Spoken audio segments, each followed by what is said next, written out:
Good afternoon, everyone, and thank you for joining us for another Secret Sunday session today. Today, I'm joined by Kath Koschel, which I feel very excited and privileged to have Kath on today because I was lucky enough to speak with Kath at one of our local schools a couple of years ago now, and I'm so excited that we're able to reunite and I'm able to be here and share her story and what she's been through because I think it's phenomenal what she's been through, but also what she's doing now. And so welcome, Kath. Thank you so much for jumping on today.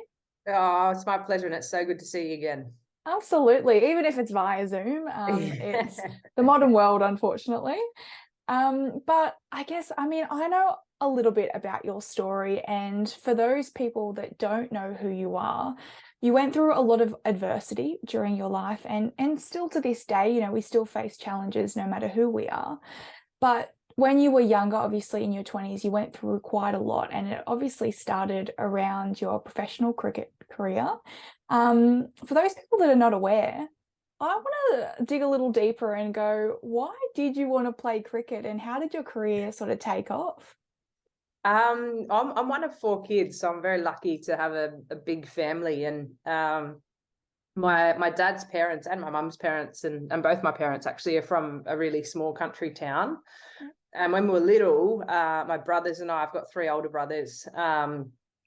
So the youngest and only girl, we used to just play cricket in the backyard with each other, certainly when we were in Finley back at my grandparents' house and even out the front of mum and dad's place and all that kind of stuff. So I think at the start, perhaps it was a way for me to be able to bond and connect with my brothers. Like I just wanted to be one of them and running around in the backyard with them and to do everything that they were doing because they were having a lot of fun. And the traditional path for, little girls was sort of ballet and tap and all these sorts of things. And I just wasn't interested because I just wanted to be with my brothers. So I think that's how I found the game, playing with them. And my dad loved it. And so did like most of my family. So I found the love of the game with them and then sort of went and played in the local boys competition. So I was the only girl in the team. And then it wasn't until probably my early teens I kind of found the women's path. Like the profile was nowhere near as big as it is here now, in 2023.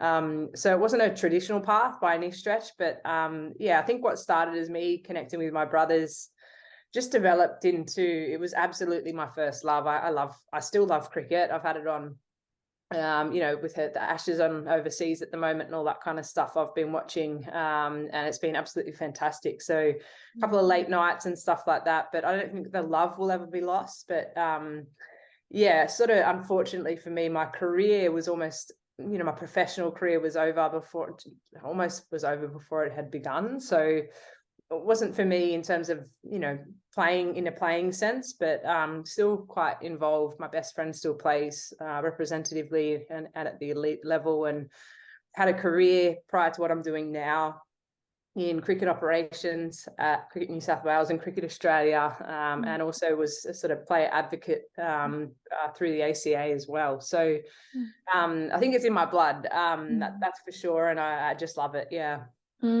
Amazing. And talk us through those first moments when you say you were almost there, you're almost sort of excelling in your professional career, and then what happened? Yeah, as I said, I loved it so much. So it was never that you had to hold me back from training or anything like that. I wasn't the most naturally gifted player. So I think what I lacked in that natural, you got those naturally freaky kind of players who just don't have to train in there. That wasn't me by any stretch. Everything that I, sort of the accolades or the level that I reached, I really had to work hard for. And it could have been a combination of overuse, so training too hard. Could have been a condition I was born with. We're not really sure what happened, but I'd been scanning up because I'd had some sort of issues with my left leg. I couldn't actually feel my left big toe for a while, and I had a bit of nerve pain through my left leg as well. So I'd told our physio that I was playing for New South Wales, and they sort of scanned me up, and we realised I had a prolapsed disc in my spine. And we knew it was a bit of a risk to continue to play, but I'd never been in that good of form in my life. I was hitting 100 after 100, and if I wasn't hitting hundreds, I was hitting 50s, and it was going really, really well. And I kind of got handed this opportunity that was almost too good to be true, where there was some injuries above me. And I thought, it's my first crack at this. And they sort of gave me a 50-50 chance. They said, look, we're not going to rule you out, but we're not going to rule you in. These are the risks identified with playing, none of which were really articulated as to what happened to me. But I chose to play because I was a cricket tragic, and I still am. And yeah, that risk that I took, I don't have any regrets. It sort of led to me breaking my back, actually. So I sort of, was fielding cover, which is the position between the batter and the bowler, and the ball got hit past me very quickly. And as I twisted like that to my left to turn and chase the ball, the disc just went out really, really quickly, and the vertebrae had nowhere to go, and kind of the rest is history, I guess. But yeah, not only did that dream just vanish in front of my eyes of, no more cricket, it was, I was told I was a paraplegic, and I'd never walk again. So it was a very big fall from grace to go from, the elite of the elite in sport, the sport that you love, to,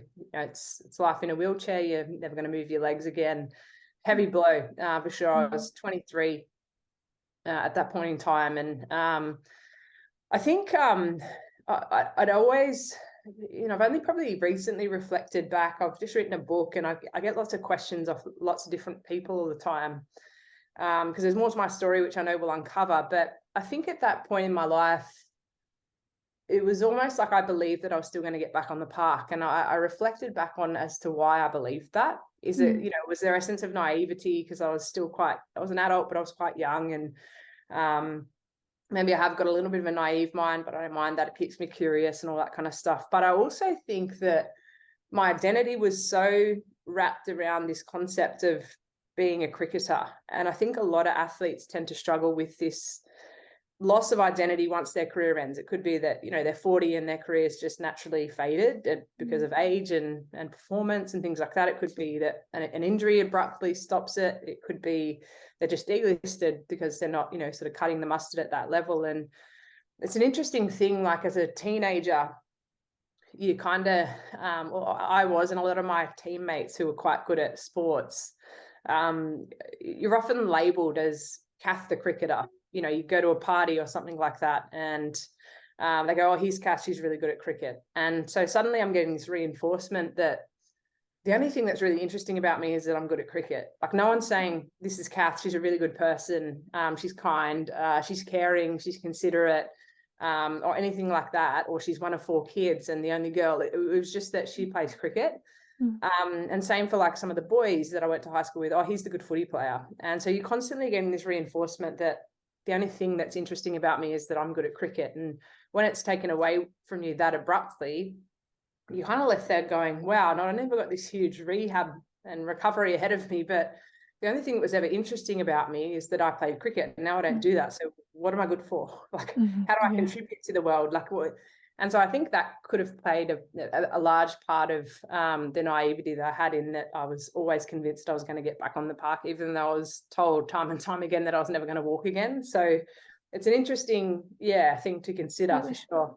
Yeah, and it's funny you say that, because I think as well, as a young person, you kind of feed off that. Like, you want to be that known as that good cricketer or that good footy player or that good netball player.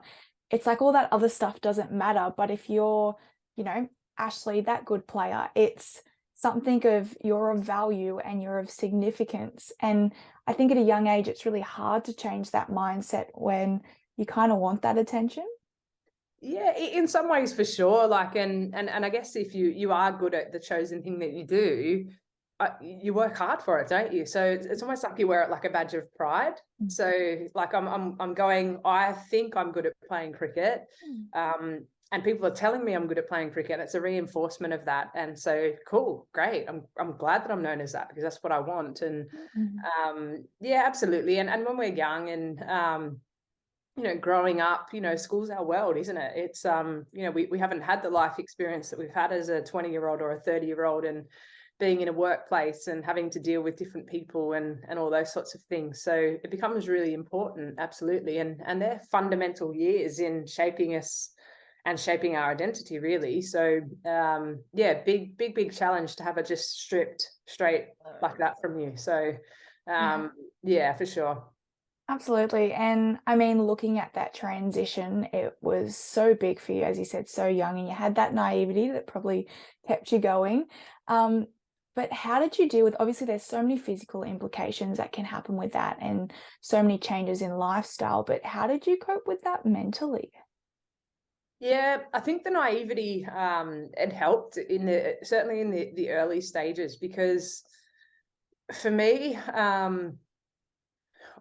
as a kid growing up, I've lived a very privileged life, not in that my parents weren't made of money. It was not like that at all. We were a sort of like at one point, a single income family with a policeman's wage and 4 kids to feed. So it wasn't high wealth. It was just a lot of love.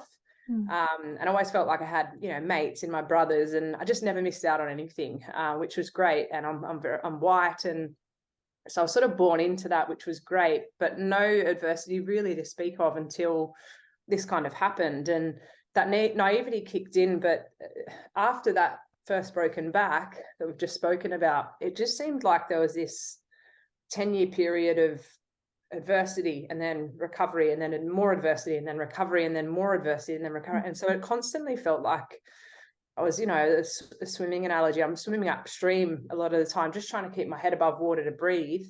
And I was in this survival mode for a very long period, which in some way, when you're fighting like that, it does give you that protective factor, because you don't have the aftermath to think back on, God, that was hard, and God, I need to grieve that, and all that kind of stuff. So in the early stages, I think that was my protective sort of, factor, is that I had a very youthful naivety about me, but also that I was constantly trying to survive. But I'll never forget, it was I had to go to rehab to learn how to walk again, against all odds. And I was there for sort of 12 to, well, they said I was going to be there 6 to 12 months, which it honestly felt like a lifetime sentence, when you've gone from being able to use your body, in an elite way to play cricket or sport or whatever it is that I was doing, to then, living in a very stale environment of rehab, which is just not conducive to thriving. That was a big fall from grace for me. And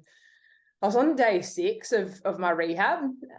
So I hadn't even lasted a week, and I was just struggling. Like, I'd never faced, as I said, any adversity, and my mental health had always been pretty good. Like, I'm sure it ebbs and flows like everyone else's, but I'd never really had a mental health concern to speak of, really. And oh my God, it hurt. Like, I was on day 6, and I'll never forget it. I remember not really knowing what to do. I got way too far ahead of myself. I was like, I haven't even lasted a week. I haven't even hit that week milestone yet. And I don't know how I'm going to do this. I've got nothing in me. I don't think I can. And I picked up my phone, and I'm not someone that easily asks for help.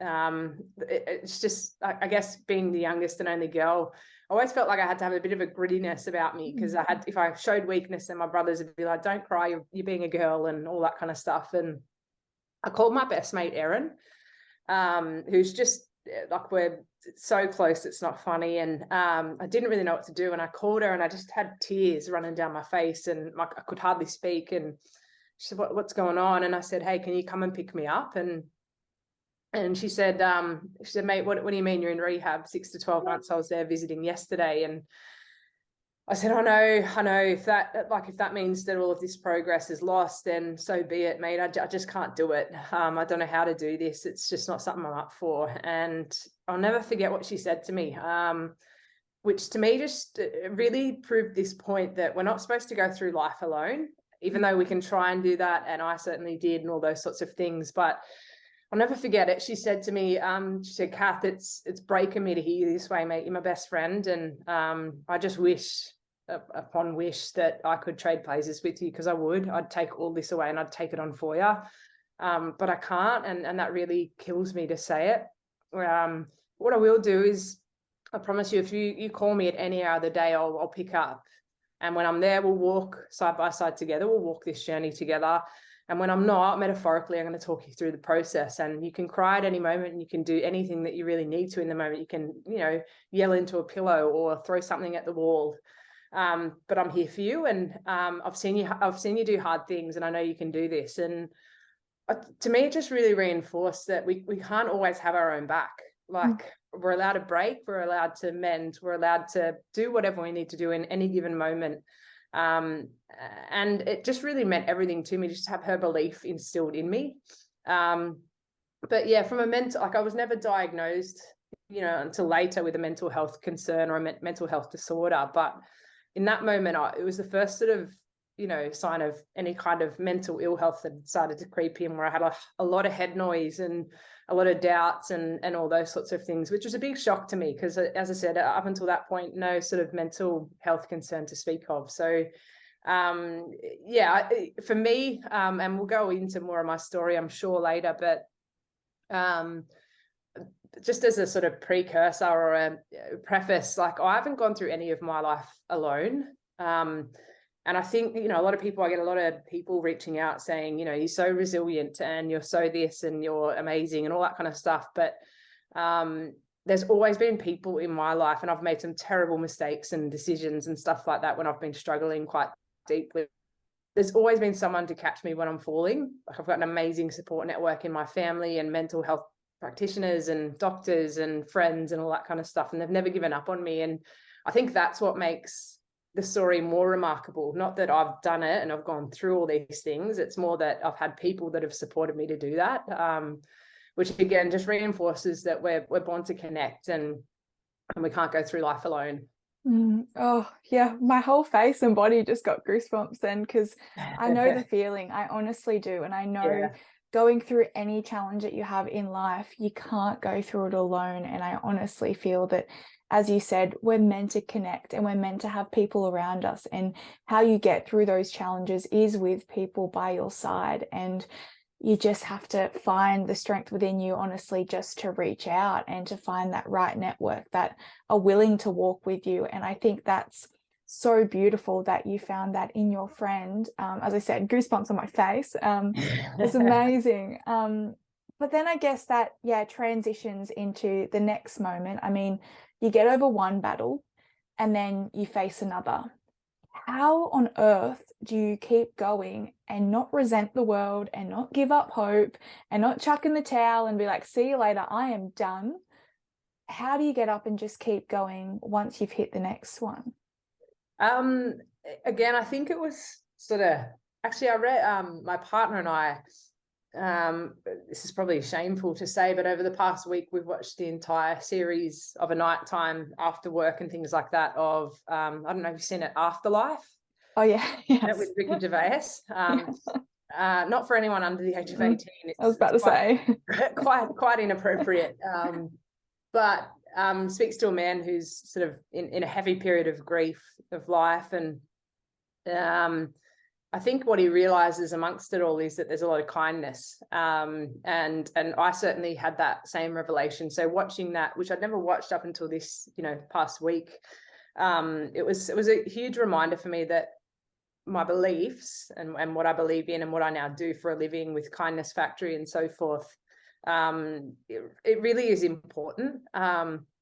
And what I mean by that, I founded an organization in 2015, and it's called the Kindness Factory.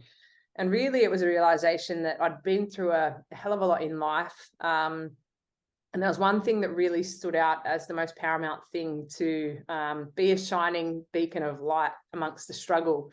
And that was human kindness. When I was in a wheelchair, I remember I just got told I'd probably never walk again. I'm in a wheelchair, and I'd left the sort of consult room of my doctors, and it was a pretty heavy blow. As I said, you go from the elite of the elite to a wheelchair, told you're never going to walk again. And my emotions were just getting the better of me. I was in rehab, and I sort of was in the upstairs part. So I needed to get into the elevator to get downstairs, and it was quite public. There was just people everywhere. And I was just about to burst into tears at any moment. And I just wanted to get in the privacy of my own room, because I knew that it would erupt and it would be a very ugly cry.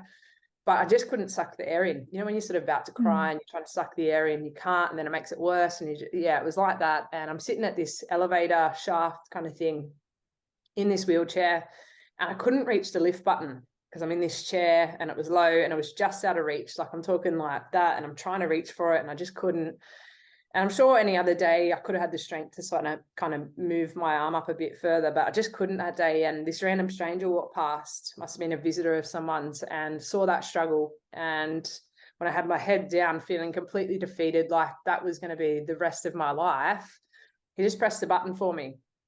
And he walked off, and he must have gone wherever he was going next. And then I just heard the ping of the, elevator arriving.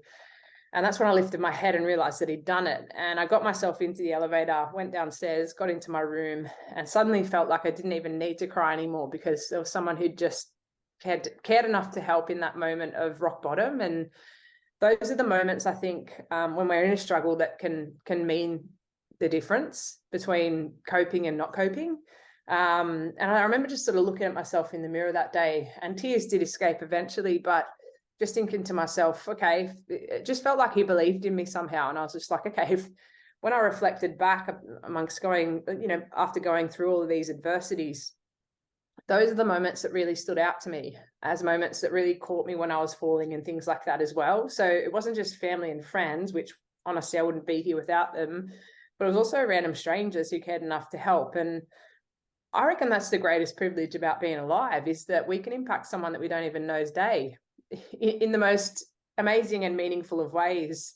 And you might not even know that you're doing that in that moment. And that's a pretty good thing to think about, I reckon. Like the next person that you walk by on the street and you compliment them on their smile, or give them, whatever it is that you do, they might need a helping hand and you care enough to help. Like that moment can change the course of someone's life. And I think that's the true beauty about being alive. That's what I believe anyway.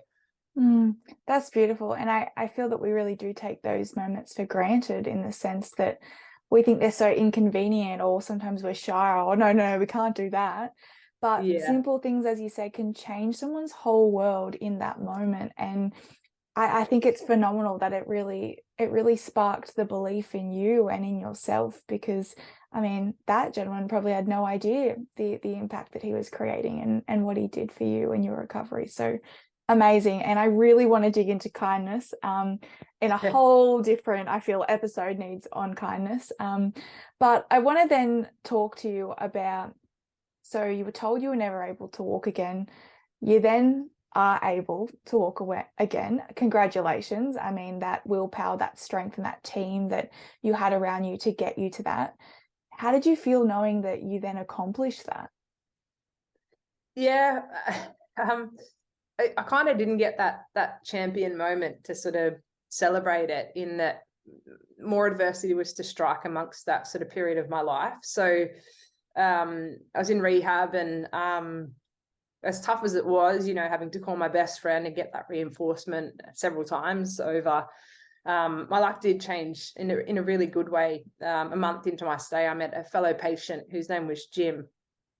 And he'd injured his spine in the Tough Mudder obstacle race. So he was on the monkey bar challenge, and someone went too early and pushed into his back, and he'd fallen very awkwardly from a height and broken his back too. So we were very similar age and a very similar mindset. And at the start, we just began as friends, and then very organically and very quickly we fell in love, which was just truly beautiful, to have found love in a rehab centre when you're at your rock bottom moment and going through this pretty grueling recovery. It was an amazing experience, I think, for both of us. And what made our time in rehab, as amongst the daily grind of it all, a bit more bearable was dreaming of a life that would exist once we'd finished rehab. So we just dared to dream in rehab, like, what's the thing that will get us through this process so that we've got something to look forward to. And it was kids and houses and pets and all that kind of stuff. And we were going out for 12 months, and as you said, I'd successfully taught myself how to walk again. Jim had too. He had a day to go before he was to be considered an outpatient at rehab, and we'd just put the lease on the house together, and the dreams that we were dreaming were about to come true when he very tragically and very quickly passed away by suicide on his last night of rehab, which just left me completely crushed. I always sort of say, time really did stop, and it kind of changed for me in that moment. I was 24, and not only had I lost this dream that I'd had since I was a little girl of playing cricket, But then I also lost a person that taught me that there was so much more to life than hitting a ball around a park, and someone who'd given me so much grace and perspective and so much to look forward to had suddenly just vanished in front of my eyes. And I don't think there's a day that's gone by since that moment in 2012 that I haven't thought that I'd just give everything to see him one more time, and just to hold him and tell him that everything's okay and it will be okay, and all of those sorts of things. But it kind of threw me into this vortex of just complete lostness. I genuinely never thought I'd be happy again. I honestly, forget happiness. I never thought I'd smile again in the aftermath of his passing. I remember I lasted about 10 months until the enormity of all of it just hit me. I had a complete emotional and mental breakdown. It was very ugly. And I kind of had this like out of body experience where I just had enough. Like I didn't know how to cope anymore. I didn't know how to articulate what was going on inside of my body. And there were a lot of people around me saying, you need to get professional help and all this kind of stuff. And I knew that, absolutely. But taking the step to do it and to understand what you're feeling, I didn't have words for it. And so I was like, I'm not going to sit across from a psychologist, a psychiatrist, a mental health practitioner, whoever it is that people were saying that I needed to address these things with, when I can't even articulate what it is that I'm feeling. And that's not the greatest of mindsets. I'm fully aware of that, but that's how I felt in that moment. And I didn't know who to turn to or how to cope. I had the most amazing support network around me, and so like people were so understanding, but I didn't really know where to start, having not experienced anything like that before. And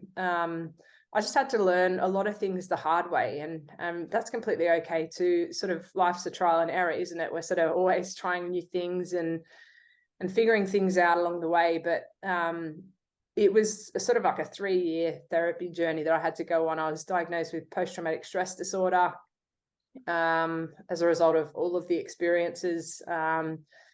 And it was just, it was constant nightmares. It was flashbacks. It was lots of different things that sort of happened throughout that period. That really, it was my rock bottom moment, I think. And I think I'm someone who probably needed to reach the rock bottom moment. Like I couldn't have coasted along struggling. I had to actually reach the rock bottom moment before I accepted and started to progress to better health and better mental health.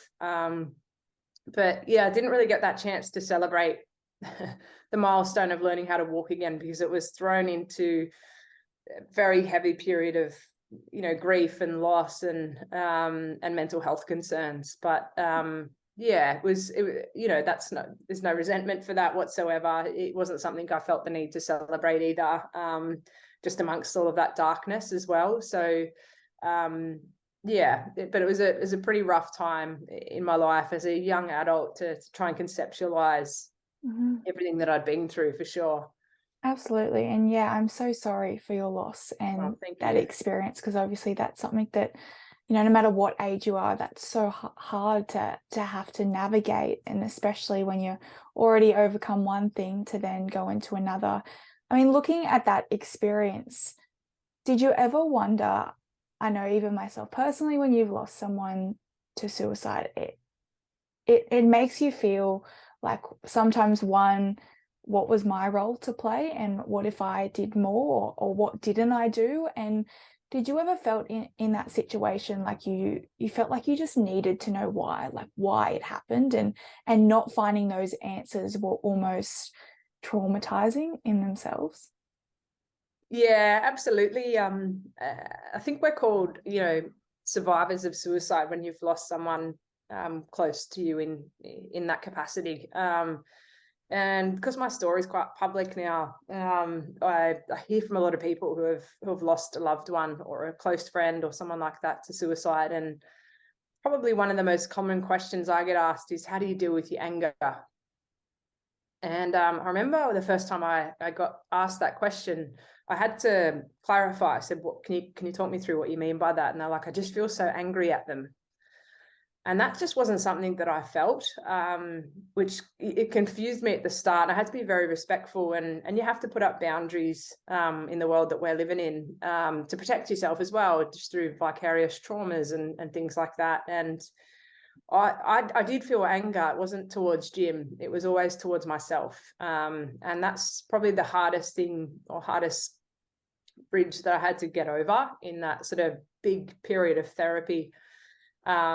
In that I took all the blame myself. It was no one else's fault. It was all of mine. That's the type of person that I was. I was the closest to him. We're in a relationship, therefore this was my fault. I didn't see the warning signs. Were there any warning signs? But then also in the grief of it all, you know, you look back on photos and we're both smiling, and you think to yourself, well, I was genuinely happy there. He mustn't have been, because ultimately he's, you know, passed away. And you know, did he not mean that smile? When he said he loved me, did he not mean it? Because if he did love me, maybe my love wasn't enough. And my gosh, you go through so many different emotions and experiences. And where I had to land on it was, you know, that I still love him. I love him with all of my heart, and I don't have any anger or resentment towards him.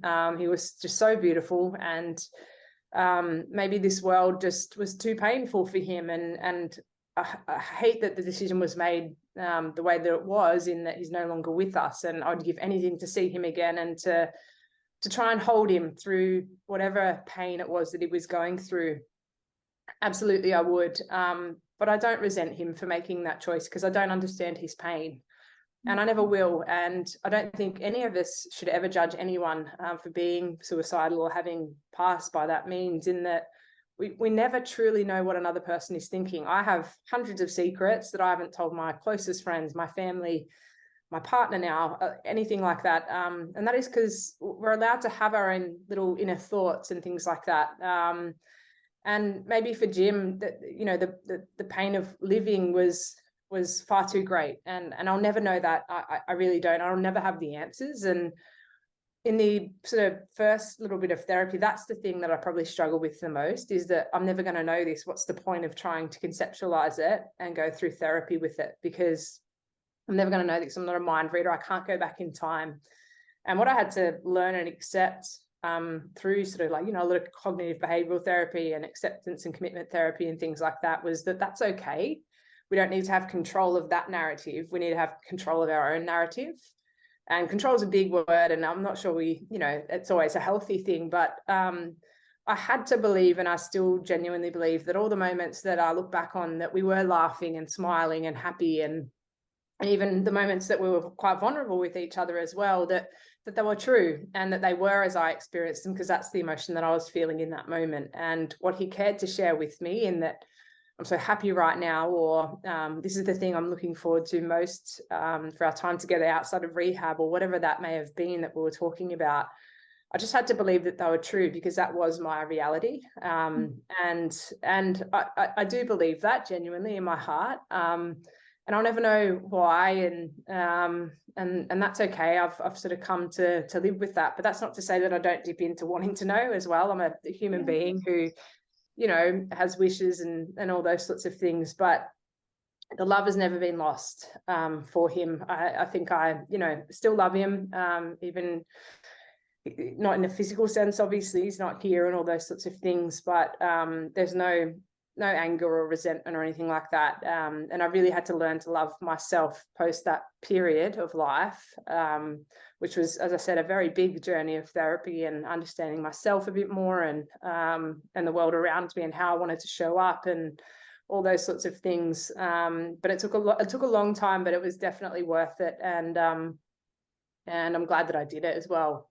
I mean, you mentioned there as well that you put a lot on yourself during that time. Have you now forgiven yourself and moved on?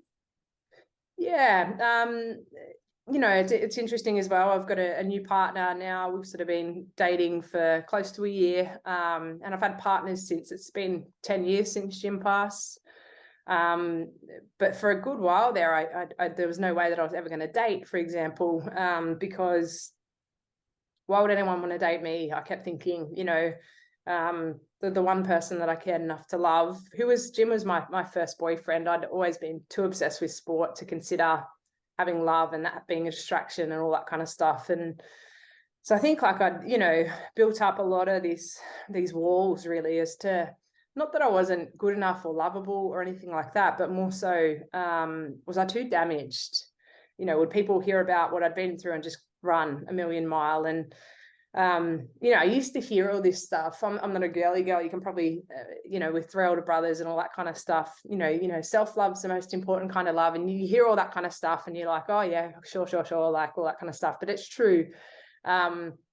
I kept showing up in relationships, sometimes thinking that, a new relationship would save me or heal me or something like that. But I had to do the inner work on myself and learn to love myself, warts and all. And I think that once I understood that and did that, I could then show up as my most authentic self into any kind of friendship even, or relationship, or whatever it is, like professional relationship.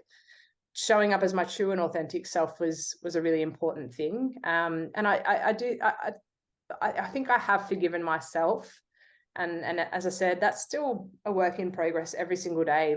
I have bad days just like the rest of us, where an anniversary pops up and I get sad again, or something reminds me of something from my past, not necessarily even just gym, like it could be any kind of rehab moment or something like that. And I'm like, whoa, that just threw me back into a vortex of hard. Like, it's just hard to remember that stuff that I had to go through and endure and all that kind of stuff. And I go through dips and ebbs and flows just like the rest of us, for sure. But I'm constantly reinforced and reminded, because of the work that I do every single day, of the world being a really good place too. And that, there's so much beauty that exists around us, even amongst the tough moments as well. So I found that to be quite helpful for me, to be able to celebrate kindness and happiness and goodness that exists around us. So that's been quite good. But I think the short answer to the question, because I know I've just done a long answer, but the short answer is yes, but it's a continual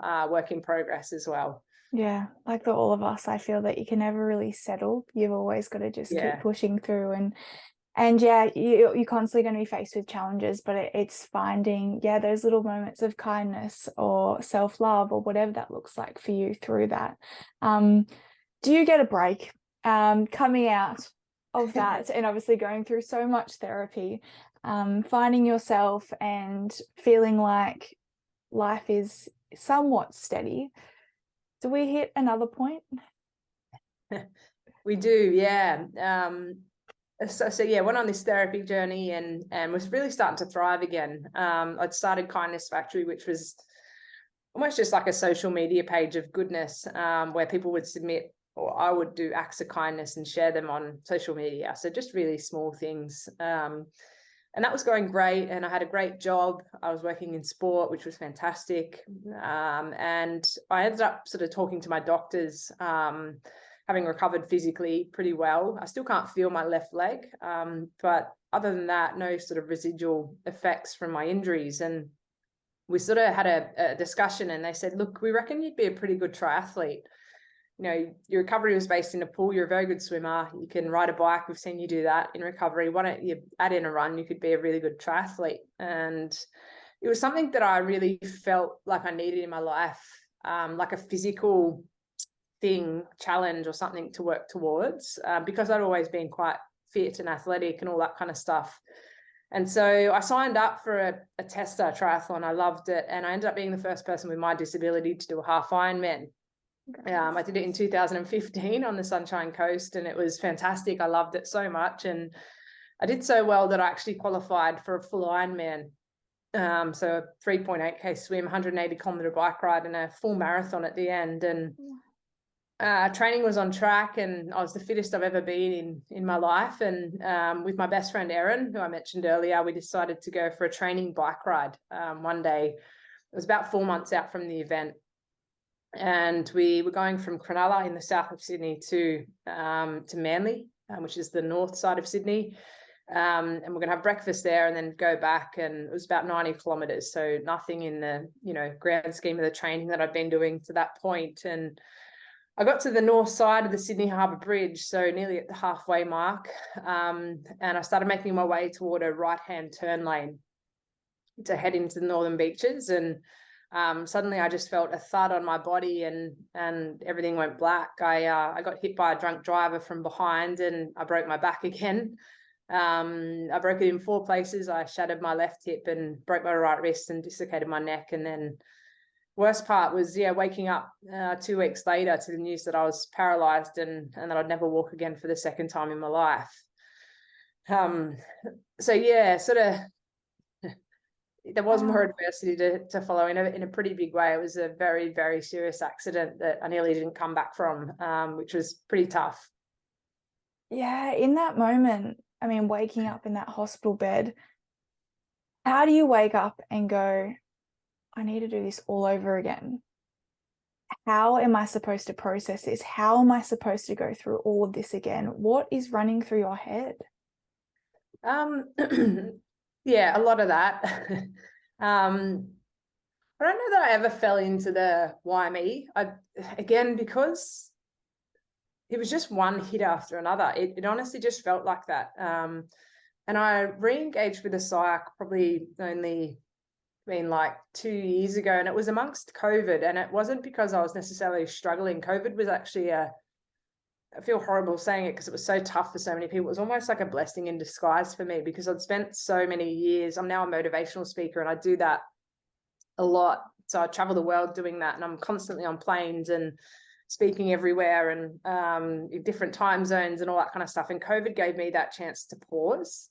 And I remember thinking to myself, when I was given like the freedom and flexibility and space to actually think, well, what do I want to get out of this period of that I don't often get? I don't get a chance to sit still or anything like that. So what do I want to do with this time? And I wanted to be able to look back and, have improved some things and got my health back on track. When you're traveling that much, your health starts to deteriorate just because of the lack of sleep. And that was great. But I still sort of felt like I had a bit to process, but I couldn't really figure out what it was. And when I went and saw the psych, it was a different psych this time. She sort of said to me, amongst several sessions and things like that, was when almost not treating each of these things, like, yes, they're all very traumatic in their own right, but it's almost like we've got to treat this prolonged period of trauma because you've never been given the space to just breathe through it. You've had to go through one, and then you might just go, holy moly, I've just gotten out of that. Well, here's the next one. So you actually never really got a chance to process any of them in their own right, let alone all of them kind of together. And so it wasn't necessarily, it was trauma-informed care and processing and all that kind of stuff. But I think I like for 10 years, I was living in survival mode. Up until sort of 2022, until we had this revelation, which is very recent, I was just constantly going through one thing. And it was almost like then I'd get through this next thing and have this great moment where I was doing really, really well. But then it was almost like I was holding my breath. What's going to happen next? Like, who's going to hit me with their car, or am I going to get eaten by a shark, or what's going to happen? And I didn't even realize I was living that way. And so I think, again, in the aftermath of that car accident, I'd just gotten so used to taking the hits that it almost seemed like I was living on autopilot. Not that I was expecting it by any stretch, but that I was just coming to expect that a lot of adversity would keep hitting me. And so I think that, again, in some way protected me from, immediate trauma response in some ways. But then I kind of had to grieve that after the fact and all that kind of stuff. So it's methods to my madness and all that kind of stuff. I think there's a lot of protective factors that I've probably learnt, which aren't healthy. Like I used to use exercise as a coping mechanism, which with a body like mine, which has been injured pretty badly, it's not the best thing that you can do for yourself. But it was just with the PTSD diagnosis, I always felt like when I was running or doing something like that, it was the only time that my body and the feelings that I had would match up. Sorry, it was the only time my body would match my mind, which was always going quite fast. If I ran, then my body was going at the same pace as my mind. And so that would actually calm me down and things like that. And so I just had to learn a lot on how to have, you can still exercise and do stuff like that, but have other healthy mechanisms in place and coping strategies that that aren't going to ruin your body and do things like that as well. So never fell into the victim trap though of going, oh, poor me and why me. If anything, I think perspective is one of the most powerful things that we can have as human beings. And I'll never forget waking up from that 2 weeks, and I was on life support and there's all sorts of stuff going on, which I've still not really any idea about, in that I know kind of what happened when I was out, but the decision makers were my parents. And I'm not a mum, I'm an auntie, and I'd love to be a mum one day. If I had to watch my nephew, for example, go through the things that I was and support them in the way that my parents were, it would honestly break me. Like I don't think I'd be able to do it. And that's the perspective I found, in that I remember waking up and my parents, of course, were just there. They'd never left my bedside. And I just looked at their face and they just looked so exhausted. And of course I felt that way. I'd, just been through a pretty significant, injury and near-death experience. But I remember thinking to myself, just, you're the lucky one here, because you're not them having to watch you go through this. And they cared so much about me and they love me so much. And I know that, and I'll always know that. But I just kept saying to myself, like, if, in the tired state that I was, and oh my God, there were so many times I just wanted to give up. I was so tired. And I just remember saying to myself, just breathe, because I didn't want to put them through anymore, to be honest. And so I think that gave me a little bit of strength, understanding that, they were probably suffering more because they felt so helpless. And how do you keep watching your child go through that many things and just keep showing up? They just kept showing up. My parents always do that. They just show up all the time. And I'm just so lucky for that reason. And I wouldn't be here without my family, all my friends. I'm just so lucky in that sense. So I think that kind of helped, having that realization. But again, just there were so many dark days. I was in ICU for 6 weeks. I went onto the wards of the hospital for another 6 weeks, and then I went on to rehab for 6 months to teach myself how to walk again, when literally every single person gave me no chance at doing it. So yeah, it was bloody tough. It was hard, no doubt about it. But I know we're on a screen and no one can see me sort of my legs and stuff, but yeah, I can walk successfully. I still can't feel my left leg, but I can walk, and I still run occasionally, and get out and do many active things and stuff like that. So I was able to sort of grind through it again, which in some ways, like, I had the experience of the first time, so it was, I had experience, and in other ways I was just like, I remember this bit of the recovery, it's bloody hard, and I don't know if I got the energy to do it again. But just through love and people, I was able to sort of come through that period and get my life physically and mentally back on track. I think the one silver lining, I think, of going through adversity is you learn a lot about yourself. And it's tough that we have to experience the adversity, and it's tough that we have to go through the enduring nature of whatever it is that's torturing us, be it physically or mentally or whatever it is. But when we can reflect back, we understand kind of what a secret ingredient of what makes us tick. I genuinely believe that. So not in the moment, like in the moment, because a lot of people will reach out when they're struggling, like, how do I get through this? And I'm like, well, I think you got to let it suck to start with. Like, you're allowed to scream and cry and do whatever it is that you need in that moment. And it could last 1 day, or it could last 10 days. Maybe you want to be in the suckiness for 2 years. Don't put a time limit on it. But at the end of it, when you do figure it out, you'll know more about yourself than what most people who haven't endured what you have will. And I think that actually is a gift when we can see it that way. And then when we're suffering again, or we have to go through another adversity, because life's bloody hard at the best of times, we might be a bit wiser the next time. And so for me, my mental journey the second time was a little bit easier, not in that it didn't suck, it absolutely sucked, but more so that I was able to reflect back and go, well, I've been through hard things before. What worked for me last time? And for me, it was things like gratitude and kindness and perspective. And so I knew that I just need to surround myself with those things again, and that I'd be okay. And that absolutely worked for me for sure. Oh, that is the most beautiful way to wrap everything up and say that those three things are beautiful pillars in terms of looking for ways to really recover and to actually want to, pursue that recovery, however it may look. And I think it's perfect as well when you say that it does suck.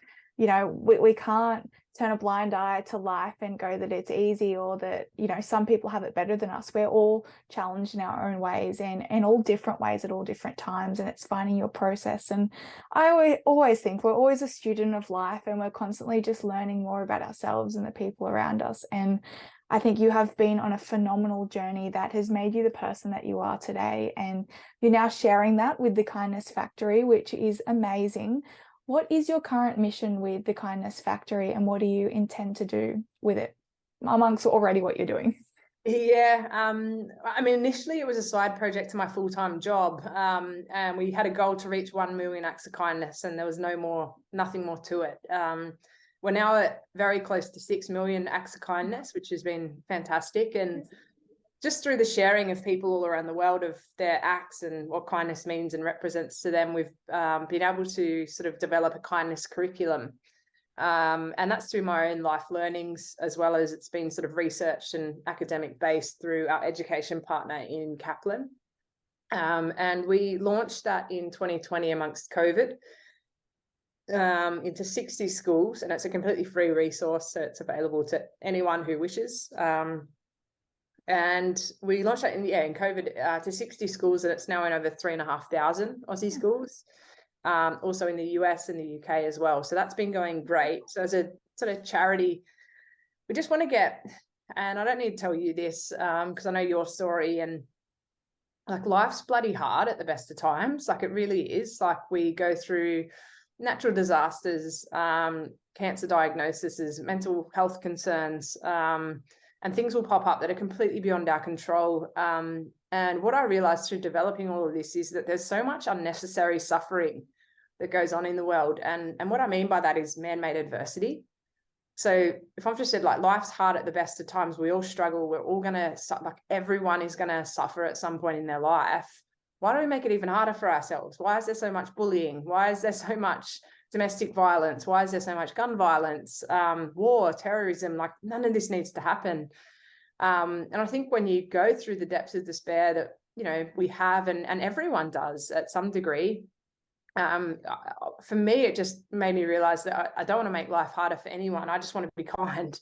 And so I hope that this curriculum starts to do that as well, that it starts to stamp out a lot of that unnecessary suffering that we seem to put ourselves through. And, a common response for a lot of human beings is,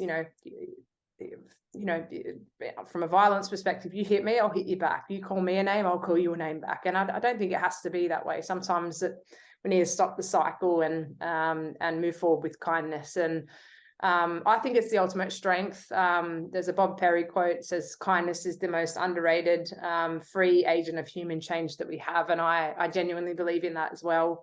And the more of it that's out there, the better. So how do we set kids up for success and to be more resilient and all that kind of stuff? Let's get that into primary schools. So that's what that's doing. And I spend my time kind of doing a lot of corporate work, so consulting into corporate organizations off the same model. So it's 12 attributes of kindness, things like, what we've already mentioned: gratitude, empathy, compassion, perspective, positivity, etc. And that's really starting to redefine what leadership looks like as well. So it's sort of multi-angled, which is great. And then, for me, I've just written a book. So that came out in Feb this year, which is going great. Which uncovers a lot of my story and a lot of the learnings and stuff like that. It's just, sky's the limit. And I spend most of my time, motivational speaking. So I do that all around the world now, which is great. I'm a very accidental speaker. So very accidentally fell into it. I actually failed my year 12 oral exam. So just goes to show that your path's not always linear. And I love it. It's a great career. It's a great job. And I love just chatting to people, which has been great too. So Lots of work to be done. There's still a lot of stuff that goes on that doesn't need to, and can be mended with kindness and care. But maybe the end goal is that we don't need to exist, because we're all operating on a basis of kindness, but we'll see how we go. I love that. We just don't need to be here, you know. Yeah. I mean, we do. I mean, both of us, I would assume, love what we do in that sense. But yes, it would be nice if we wouldn't have to preach and share everything that we have to do resource wise. But no, thank you so much for jumping on today and sharing your story and what you're doing at the Kindness Factory. I'm in awe of you, and I think that what you've been through is, you know, as you said, it sucked and it's hard, but as I mentioned before, it's made you the person that you are today. And I believe I wouldn't change that for the world. So thank you so much for jumping on today and sharing your story. And the feeling's mutual. Big fan. Thank you. And where can everybody find you? On socials and stuff. Yeah. I mean, if you want to follow Kindness Factory, that's just all one word, Kindness Factory, at Kindness Factory. And me personally, my name's Kath Koschel, so it's Kath and then Koschel. So I think if you can't go wrong if you do either of those two things. But beautiful. And I'll list everything, so don't worry, everyone, if you didn't get that. Thank you once again so much for jumping on today and sharing your story, and as well to everyone else out there for jumping on and starting the conversation with us today. I hope you got something out of it. I know I did, and I'm very grateful. So go and be kind, everyone, and we'll catch you all very soon.